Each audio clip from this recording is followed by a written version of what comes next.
Summit 2025 উপলক্ষে 4 দিনের সফরে কাতার গেছেন। তার এই সফরের কোনো বিষয় নিয়ে এর মধ্যে যথেষ্ট সমালোচনা জন্ম দিয়েছে। আমাদের প্রধান উপদেষ্টাকে অসম্মান জানানো হলো কিনা, অথবা অবহেলা করা হলো কিনা, আমাদের দেশকে অসম্মান জানানো হলো কিনা, এরকম নানান প্রশ্ন উঠতে শুরু করেছে এবং এই বিষয়গুলো আরো বেশি সমালোচনা জন্ম দিয়েছেন প্রধান উপদেষ্টার সেই প্রেস সচিব, বহুল আলোচিত সমালোচিত মিস্টার শফিকুল আলম।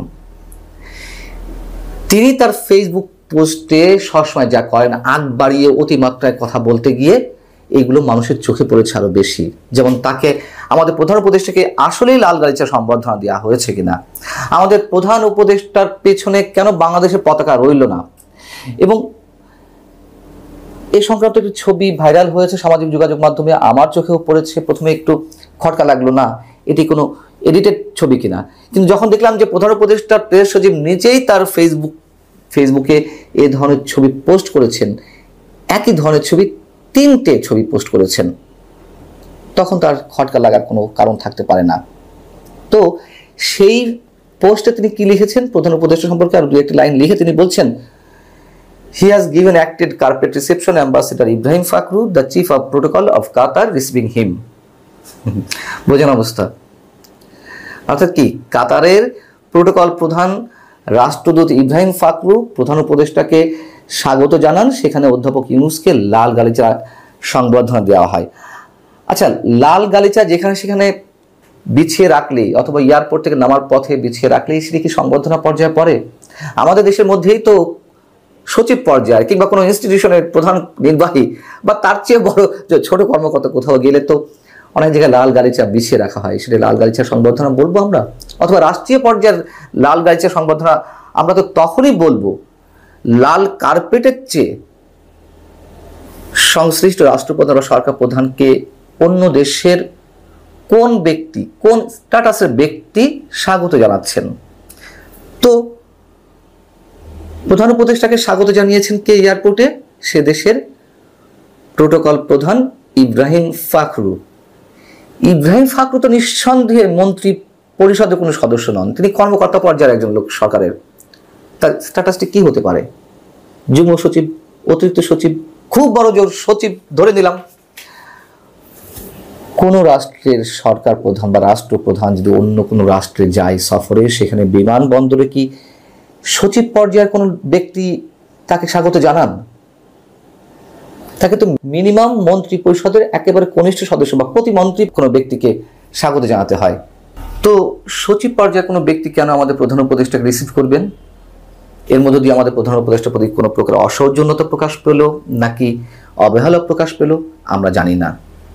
তবে হ্যাঁ, কিছু রাষ্ট্র আছে, যেমন যুক্তরাজ্য, তারা তাদের মতো করে বিদেশি অতিথিদেরকে প্রোটোকল দেয়। বাংলাদেশের মতো রাষ্ট্রের সরকার প্রধানদের তারা সচিব পর্যায়ে কোনো ব্যক্তিকে দিয়ে রিসিভ করেন, এটি আমরা জানি। কিন্তু কাতার আর বাংলাদেশের স্ট্যাটাস তো আকাশ পাতাল কোনো পার্থক্য নয়। এখন আটনা সামিট কি? আটনা সামিট জলবায়ু বিষয়ে এবং আরো কিছু উদ্ভাবনী বিষয়ে বিশ্বের বিভিন্ন দেশে এক্সপার্টরা এক হয়ে আলোচনা করেন এবং পরবর্তী করণীয় সম্পর্কে তারা নানান ধরনের অভিমত দেন।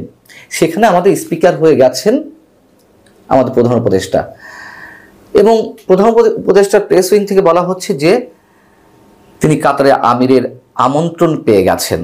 হতে পারে, কিন্তু এটি কি রাষ্ট্রীয় সফর যেটি বলা হচ্ছে? রাষ্ট্রীয় সফরের তো কিছু নর্মস থাকে, সেই জায়গা থেকে প্রশ্নগুলো তুলছি। মিনিমাম একটি বৈঠক হতে হয় ওই রাষ্ট্রের প্রধানের সঙ্গে। কাতারের আমিরের সঙ্গে আমাদের প্রধান উপদেষ্টার বৈঠকটি এখনো পর্যন্ত কনফার্ম নয়, কবে হবে তাও নিশ্চিত নয়, 22 তারিখ বা 23 তারিখ হতে পারে। তাহলে এটি রাষ্ট্রীয় সফর আমরা কতখানি বলতে পারি? এবার আসি পতাকার বিষয়ে। যখন বিমানবন্দর থেকে আমাদের প্রধান উপদেষ্টা নামলেন, বা যে ছবিটি প্রকাশ পেয়েছে সম্ভবত বিমানবন্দরের ভিভিআইপি লাউঞ্জের, দেখা যাচ্ছে যে সে দেশের প্রোটোকল প্রধান ইব্রাহিম ফাখরু বসে আছেন, তার পিছনে কাতারের পতাকা, পাশে বসে আছেন আমাদের প্রধান উপদেষ্টা, তার পিছনে বাংলাদেশের পতাকা নেই। কেন? এটা তো সেই দেশের রাষ্ট্রীয় আচার, এটা তাদের দায়িত্ব। আচ্ছা ধরে নিলাম তারা ভুলে গেছে বা যে কোনো কারণে হয়নি, কিন্তু সেখানে তো আমাদের অ্যাম্বাসি রয়েছে। আমাদের অ্যাম্বাসির দায়িত্বশীল ব্যক্তিরা কি করছিলেন? কেন কারোর মাথাতেই এলো না যে আমাদের পতাকা আমাদের প্রধান উপদেষ্টার পিছনে নেই বা রাখতে হবে? এগুলো ইচ্ছাকৃত ভুল নাকি বিশেষ কোনো অবহেলা আমরা জানি না। তবে এই বিষয়গুলো বেশি করে আলোচনায় আসে ওই যে বহুল আলোচিত সমালোচিত প্রেস সচিব মিস্টার শফিকুল আলমের কারণেই। এ যাবৎ তিনি যেসব বিষয়ে আগ বাড়িয়ে বলেছেন, পরবর্তীতে সেগুলো অনেক এদিক ওদিক হয়েছে। যেমন বিমস্টেক সম্মেলনে ভারতের প্রধানমন্ত্রী নরেন্দ্র মোদীর সঙ্গে প্রধান উপদেষ্টা কি কথা হয়েছে, শেখ হাসিনাকে ফিরিয়ে দেওয়ার বিষয়ে তারা কতটুকু আন্তরিক, প্রধান উপদেষ্টাকে কতটুকু বিরল সম্মান জানানো হয়েছে ইত্যাদি ইত্যাদি বিষয়ে তিনি তার ফেসবুকে উল্লেখ করেছেন। তার আগে গণমাধ্যমকে ব্রিফ করেছেন। গণমাধ্যমকে ব্রিফ করার কথা কার এসব বিষয়ে? হয় পররাষ্ট্র উপদেষ্টা, না হয় পররাষ্ট্র সচিবের। আমরা দেখলাম দিনের পর দিন এইসব বিষয়ে কথা বলতে লাগলেন প্রেস সচিব। ইভেন তার ফেসবুক স্ট্যাটাসে এগুলো তুলে ধরলেন, যার ফলশ্রুতিতে কি হলো, ভারতের বিভিন্ন গণমাধ্যমে সে দেশের কূটনৈতিক সূত্রে বরাত দিয়ে নেগেটিভ রিয়াকশন তুলে ধরা হলো এবং পরবর্তীতে প্রমাণিত হয়েছে। ভারতের যে পরবর্তী কর্মকাণ্ড বিভিন্ন পর্যায়ে প্রেস সচিব যেসব কথাবার্তা বলেছেন তা যে একেবারেই তার উল্টা ঘটেছে সে তো আমরা দেখেছি। এই জন্যই অনেকে এখন বলছেন যে এই প্রেস সচিব উনি কি তার জ্ঞানের অভাব থেকে নাকি ইচ্ছাকৃতভাবে তার প্রোপাগান্ডা মেশিন দ্বারা এইসব প্রচার করেন, আর যে কারণে প্রধান উপদেষ্টাকে মাঝে মাঝে ছোট হতে হয়, অথবা মাঝে মধ্যে সরকারকে বিপদে পড়ারও আশঙ্কা থাকে।